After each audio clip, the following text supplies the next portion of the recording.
Hi, I'm James from Chaosium. I sat down with Mike Mason the other day and we talked about death in Call of Cthulhu. I'm going to jump across to that interview in just a moment, but first, remember to subscribe to the Chaosium YouTube channel. It helps us out and it lets us make more content like this. Thank you. Call of Cthulhu is the game where you go mad and die, is what the headline says whenever you speak to somebody, particularly somebody who doesn't play Call of Cthulhu. The reason that is because most people that don't play Call of Cthulhu experience Call of Cthulhu through conventions, one-shots. And so in those convention one-shots, which I interpret all the time as a horror film with a beginning, a middle, and an end, in a one-shot, means that most of the time, like in most horror films, most of the characters go mad and die or just die. And so that is where I think this perception comes from, because if you regularly play Call of Cthulhu, you're more likely to obviously play as a campaign, and therefore in that sense character death is less evident. Again, obviously depending on what year you ask me the question. If you ask me in 1985 and Masks is out, then character death is probably happening all the time in your Masks campaign because the way it was originally written.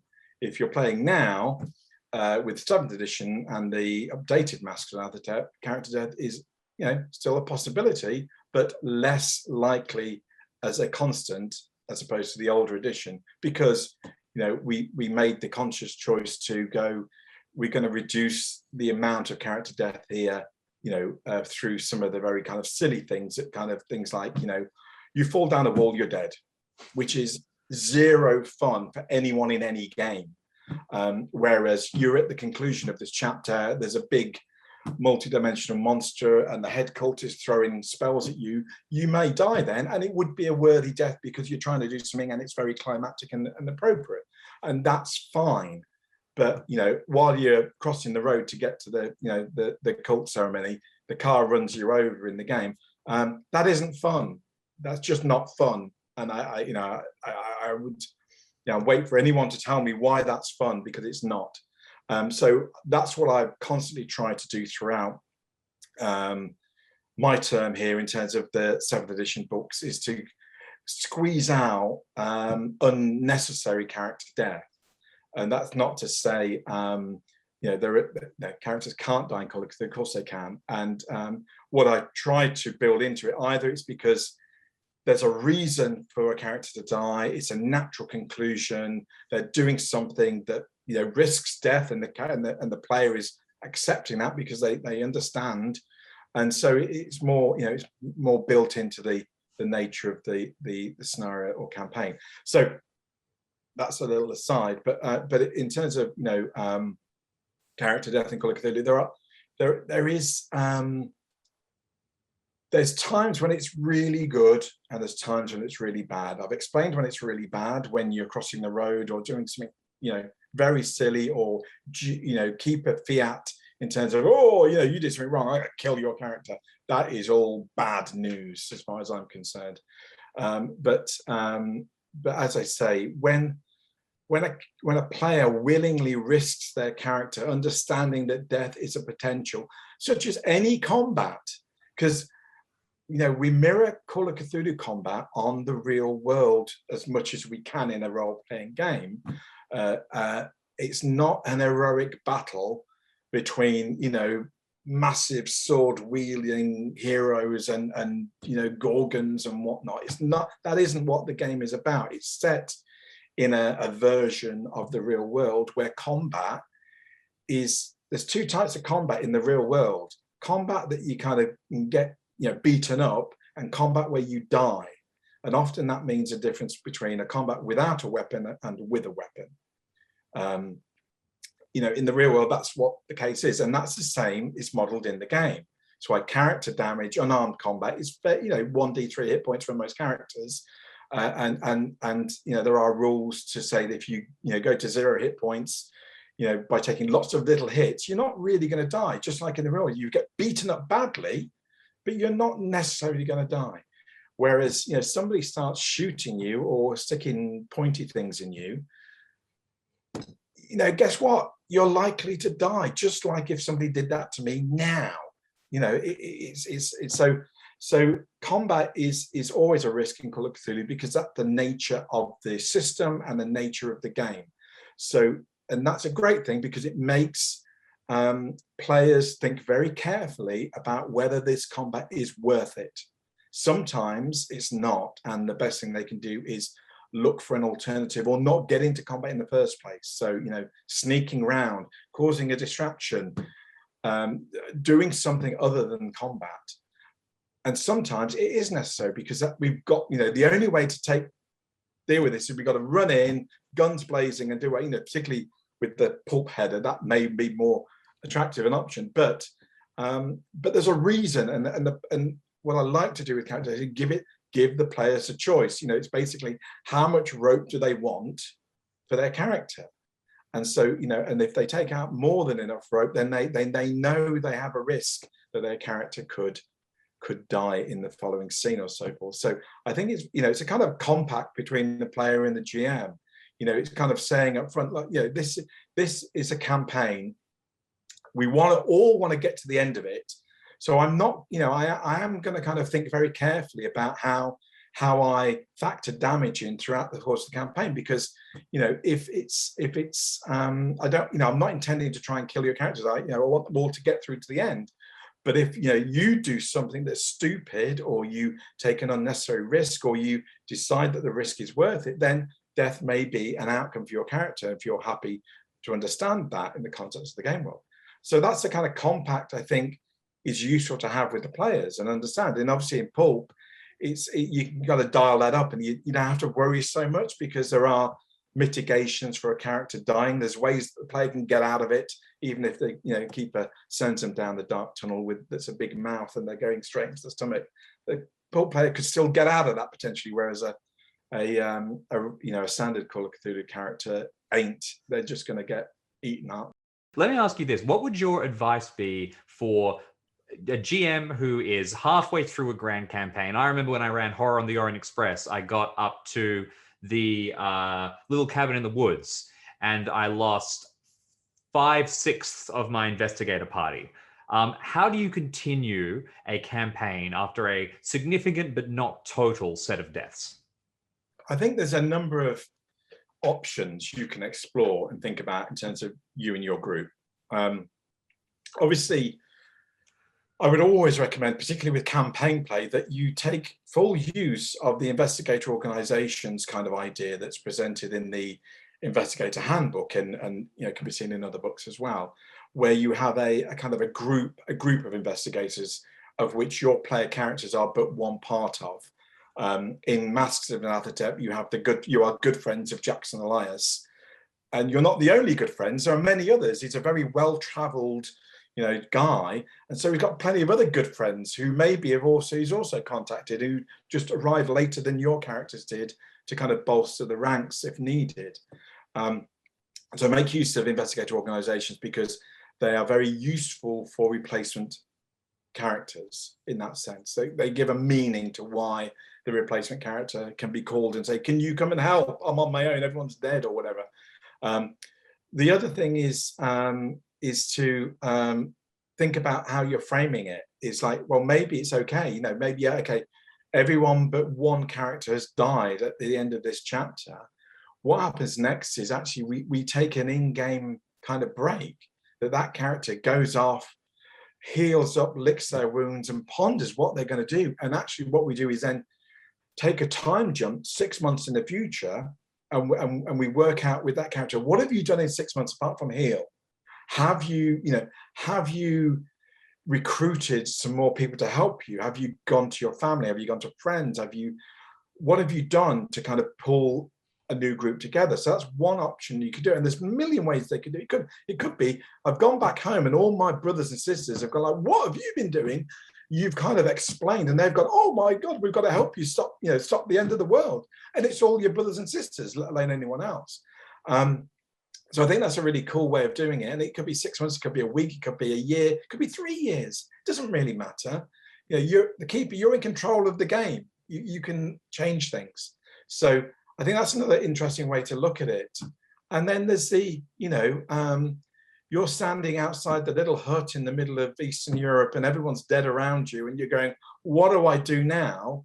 When some kind of car pulls up with these, you know, armed dudes, and they go like, we've come to help you, and you kind of almost force an investigator organization onto the character that they weren't aware of. But that gives the keeper lots of opportunities, because like, are they really here to help the PC? Are they somebody else? Are they a third party who nobody knew about, who are getting involved and see this as an opportunity to kind of, you know, get the PCs on side and work for them, which may be a good thing, it may be a bad thing. There's lots of, you know, there's lots of different ways. And of course, the old adage one is that, you know, all of the NPCs they've met so far, which of those could become player characters? And there's often many NPCs, particularly in a campaign like Masks, that where we even say in the new edition, if needed, this character could be a great PC. And so, you know, which is a way of trying to encourage the GM to really kind of role play those characters with the players, to kind of build them up, that even though they're not necessarily going to be a player character at this point in time, they build up the kind of relationship with characters really well, that, you know, a week later, when, you know, they call on them and they become embroiled in it because they need a replacement character. You know, it's trying to give meaning. It's trying to, you know, at the end of the day, you're trying to give a kind of a logic to the narrative in this respect.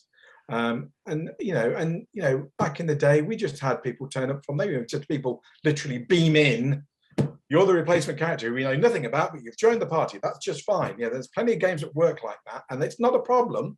You can do it, but it's nice to be able to kind of have a logic to it, and a kind of some reason why this new character he cares. And often the reason they care is because the other player characters tell them they need to. They explain what's going on. Did you realize the world's going to end in 2 weeks' time?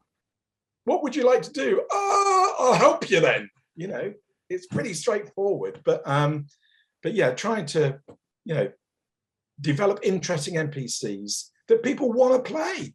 You know, you play this, you know, well knowledgeable kind of, you know, guide or you know, consulate helper or whatever it may be. They, you know, make them interesting, make the players want to. I wish that was my character. They're really cool. They know everyone in this city. They've got all these contacts. They've got, you know, they've got a cellar full of machine guns. That's really cool. Why, I want to be that character. Well, make them, you know, and then when their character dies, make them that character. So, do you want to play that character then? Yeah, okay. There you go. Great. So that's kind of my thoughts on that, I guess. In Dungeons and Dragons or in Pathfinder, if a character dies, you can bring him back from the dead. And there are spells in Call of Cthulhu, even though magic is a bit darker and a bit stranger, that can bring people back from the dead. How do you feel about resurrection in campaigns? Okay, I think one of the things with the Grand Grimoire of Magic, where I kind of went through pretty much every spell ever written for Call of Cthulhu, there are, I mean, even still, there's still some in there because they're kind of needed. There are what we call utility spells, spells that are useful for player characters, but really, you know, kind of, you kind of question sometimes whether they should be in the game. Healing is a good example. In Call of Cthulhu, healing is a spell that in theory, you know, heals their player characters so they can carry on. In a game sense, it's brilliant because it means the character doesn't die, it means they can carry on, and that's really cool. In the setting sense, it's a bit kind of broken, isn't it? Because it's, you know, in the Cthulhu mythos world, characters, things, the universe isn't that friendly, you know, to heal you up instantly. It's not that friendly. So you try and find a middle ground, because in terms of the game, you want characters to be to survive, you know, more or less, and you want to give them some help to do it. But it needs to be in the context of the setting. So in healing, I think, I'm trying to remember off the top of my head, but I think in healing, I left it in, but said that it's got these downsides to it. It's got these side effects. It's kind of like, you know, it heals you, but it doesn't necessarily heal the look of the wound. The wound could still be this horrific scar, or could still be open and oozing, but it's just not killing you anymore. But it will remain open, and, you know, this horrible affliction you have to have forever. So there's a downside to it. And so resurrection is, I would think of it the same way. I would say, yeah, there is the resurrection spell, and there are means for the character to get it in certain campaigns, and a GM can easily make it available in their homebrew kind of games. But it's already got a built-in great downside. If somebody knows the spell and can reverse it, they can reduce your investigator to a pile of essential salts. That's a great downside.